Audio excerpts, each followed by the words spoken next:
They have got a cookie. FN's actually coming up right into the faces to get the gobble up throwback, trying to turn it around onto Roger, and they'll be able to do that perfectly. Cute little play from FN as the anti-mage tries to blink himself away, but he's been ruptured up. This is going to be his first life going, probably, although pretty scary to come close. Iceberg actually going to come around the back and nab the kill onto the Bloodseeker. It looks like, do they have the damage? Looks like they do. Oh, Disruption comes in. The Chrono Spear lands just onto the Storm Spirit and the anti-mage as he respawns. Bloodseeker trying to limp himself away from this one. Got to be so careful, but they're going to be able to bring down the Storm. Beautiful Chrono from Dream. Beautiful plays from Live to Win. They neutralize the Aegis and get themselves to kill into the Storm Spirit in the process. That is how you do it.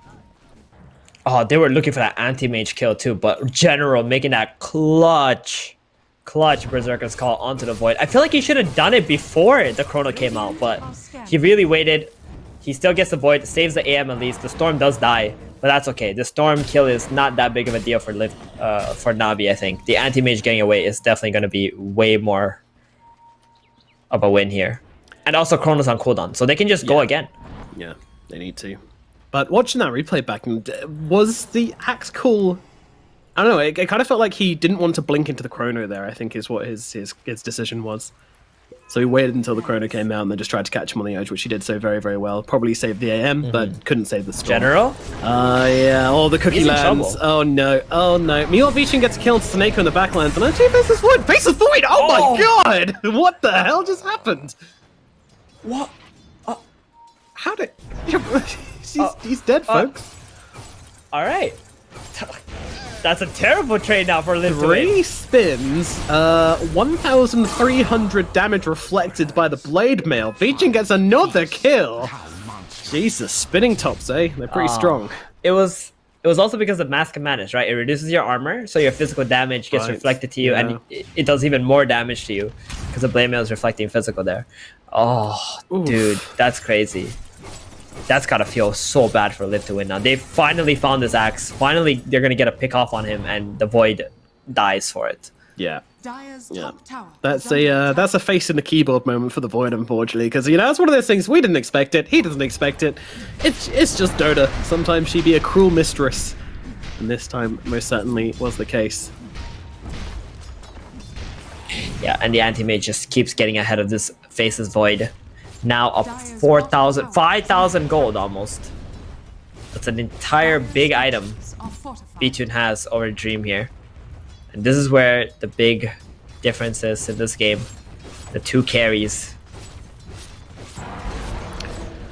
Scary, scary stuff, these carries. Scary stuff indeed.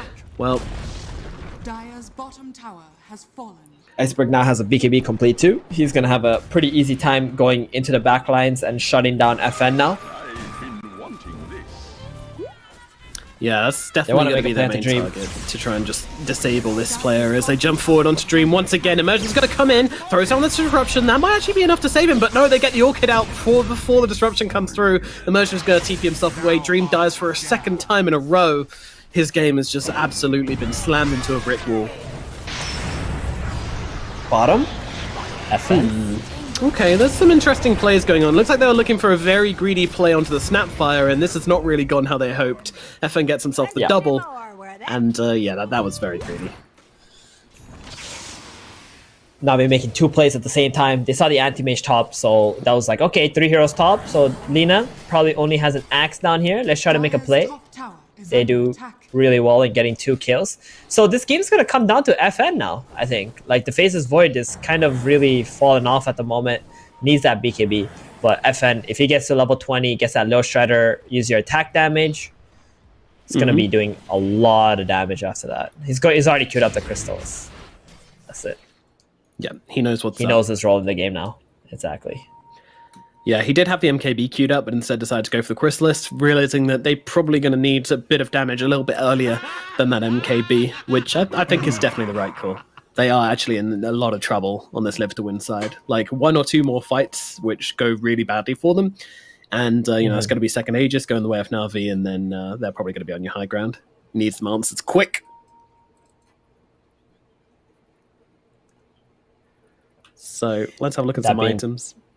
Storm has BKB and Orchid, absolute menace. Not going to really care about the disruption and science combo anymore. Only really fears the Chronosphere, to be honest. Exactly. Shadow Shaman. I feel this game, Roger has been having so much impact. like on this hero. And I love the build too. Just maxing out Hex, maxing out Shackles. You have so many disables against this Void and this Bloodseeker. It's really nice, and it makes pretty much Live to Win have to focus Roger no matter what. Or else he's just going to be locking your heroes down. I really like that. Aether Lens going for Blink next for that positioning. Yeah, the Aether feels so good when you're playing into Chronosphere as well. Can just drop down the Hex sometimes unexpectedly. Very, very strong. Meanwhile, all the time, we haven't really seen the same kind of game impact coming out. I mean, Shadow Demon's made a couple of good saves. The Enchantress did quite a lot in the laning phase. As usual, just kind of like this hero which runs around throwing spears at people in the mid game. But yeah, not really quite having the same game impact as supports on the side of Navi. Yeah, definitely not. Especially like Soneko, just not sure what really happened to him in this game. Maybe it's just too much magic damage, or he doesn't really have that hero who can lead the fights for him. Guess they're kind of lacking on that. And yeah, looking back on this draft too, I really like my feeling on this Bloodseeker was right. You know, it just doesn't feel that good in this game. His score is like 4-6, but the amount of impact he's had in this game doesn't feel too hot. Yeah, I mean, he's kind of been the solution to the Anti-Mage, though. The only kills they've had on this Anti-Mage has been from Ruptures. But I agree that like the Anti-Mage wouldn't be such a problem. Yeah, well, true. But, you know, the Anti-Mage wouldn't be such a problem if they'd had a better hero in the laning phase to kind of put some pressure on him. But there we go. They didn't really have many offlaners to pick from in the end, and that's the one they decided to go for. Bounce runes will spawn. It's going to be 2 for 2. FN nearly level 20. Needs just a level and a half to get there. It's so important for this team that FN hits that level. And they can actually offer something inside these Chronospheres to bring heroes down. The multi-shot from 25, that's a huge one too, right? You get the crits, and then even if you see the Anti-Mage blink in, you can hit pretty much the Mantas and the hero all at the same time. And just find the real AM. Try to kill him or something. Wraparound players being made from Live to Win. Soneko leading the charge. Doesn't really mind if he pops the smoke and goes down. He's just looking to set up for the Chronosphere, but Navi, they're hyper aware of this. They drop the wards and they get themselves away. Gem with the TP out. FN. Oh my goodness, a fraction earlier and they would have caught him. But not quite there in time. And not the hero actually gets out right in front of FN's face as well. He sees two of them TP away. Instances from getting a stun cancel there. I'm not sure if you noticed that, but when Soneko planted that ward, the ward of Navi that was on top of the sentry died like 1 second before that ward came down. So when that ward came down, they're like, guys, there's smoke right here. Boom. Storm zips out, Axe blinks away, Lina goes into the trees, and they just get out. Just like that. So unfortunate for Navi that they don't catch anything. Sorry, so unfortunate for Live to Win that they don't catch anything here. Absolutely brutal. Well, that is a big waste of time and a big loss from Live to Win. They really wanted to try and make something happen with this Chronosphere. They didn't. Now it's back to the drawing board, unfortunately, but they're going to try and put some pressure on the tier 1. Unfortunately, they're shoving in these lanes inside of Navi very nicely. Mid and bot being pushed in pretty damn hard, so they're going to have to come back and deal with this one. Yeah, the Anti-Mage is so big now. This Abyssal Blade, he can pretty much burn all of Void's mana in the fights before he BKBs, or just jump onto the Snapfire. It's gonna go straight up into the high ground, and Live to Win have to react to this. They don't have the option to just keep going. 27 minutes into this game. This Anti-Mage is just so far ahead of everyone. Jesus, how much gold ahead of the Void is he now? That's looking like it's 7,000 gold ahead. Yep, he is 7,000 gold ahead. I mean, this game, Live to Win, they had to make at least 1 or 2 plays that would have netted a kill onto AM, right, earlier on. That's a chrono, or AM messes up a blink, and then you get like a rupture on him or something, but they just couldn't do it. And one of the reasons why is because like the Bloodseeker is not a setup in this game either. So the Void's pretty much your only setup to the AM. He didn't have a lot of threats. Every time he saw Void go off the map, he was just like going into a really defensive position on V2. Well, we have Storm jumping forward, just grabbing that regen rune. Really wanted that one.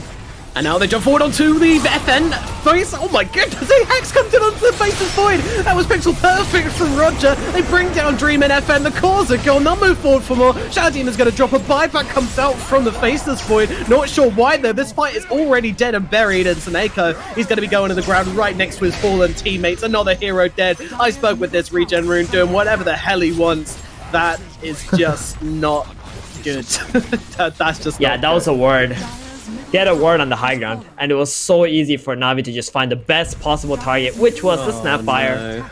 We know how important FN is. He's the one who does all the damage on the side of Live to Win. As soon as he's dead, there was no more fight there. And Like, that's it. They could have made something happen with that Chronosphere, but Roger pre-casts the Hex onto the Faceless Void, cancelling Yeah, out they the have Chrono vision. immediately. Yeah, they have the vision, they have the fight, that's it. Gotta be aware of those high ground wards. A big misstep from Live to Win. Pretty much costing them the game. I mean, it's going to be extremely difficult for them to come back from this one. Daddy Gaben says 2% Definitely. chance. I imagine that's probably going to drop a little bit further when it updates and realizing the bottom ranks have fallen as well. Yeah, I mean, Live to Win was pretty much one team fight away from making this game even, and now they're like probably 3 team fights away before they could even make this game close. That being said, they need to take, some baby steps. Use the Chrono, maybe get a kill on AM. We saw AM lose all his mana in the last fight. Yep, they have their cooldowns. could happen Axe once just going to again. jump in though, sees everybody. Hey guys, how's it going? Gets a call off onto 2. Iceberg going to follow up as well. They'll be able to drop the Shadow Demon, though he does actually get the disruption off onto himself. Dream can't really find a target to drop that Chrono, and now the Abyssal Blade comes onto his face. Oh no, Anti-Mage gets on top of him, kills off the Faceless Void. Effing on the rubber, they're just going to GG. call it here. I mean, that is it. And that really is it. The GG well played, they're called, and the celebratory Laguna Blade onto a creep. As 30 minutes in, Navi will take game number 2, drawing this series out to a 2-0 close. That was clean. That was a clean game 2. Very nice. Yes. Indeed. And huge props to Navi's top. Actually going smoke somewhere, Hex, throw your spells, they're dead, or Axe Call, or Storm jumps in with BKB. It was a very simple game for them, and they did exactly that. Yep, simple is one way to put it. Thorough is another way to put it. Brutal could even be another way to put it. They just absolutely smashed it out of the park. That was some really nice gameplay there from Navi, showing that, that they, again, want to try and make themselves known as a contender for the best squad in CIS and probably the best squad in the EU CIS region, DPC, it's on the horizon now, only a month away. In fact, almost exactly a month away until we're going to get started with the DPC leagues. Yes, we have a patch to come before then, but these guys are all about making a name. Navi, of course, they're looking very fresh after being picked up by this new organization, so they're really looking to prove themselves, not just to the people, not just to the fans, not just to their organization, but to everybody, that they are here to fight, and taking down and Live to Win like that is definitely the way to do it. Even any closing thoughts before we move on to our next series? Yeah, I mean, Navi, I think they're still very far away from Virtus Pro, though. Other than that, this team does look solid. I would love to see a rematch, but next series we got Lions vs Mudguns. But before that, I do owe you a tweet, Nomad, and on top of that, I will still donate my dollars to a charity, even though we didn't agree on it. We'll still do it because that's always nice. Yeah, it is Patchmas, so got to get in the festive spirit for it and everything. Alrighty, folks, we are going to throw it over to a break. It's going to be a small 15-minute break. Enjoy some adverts until then, and we'll see you on the other side for Alliance versus Mod Golems here in the OGA Dota pit. We'll see you very soon.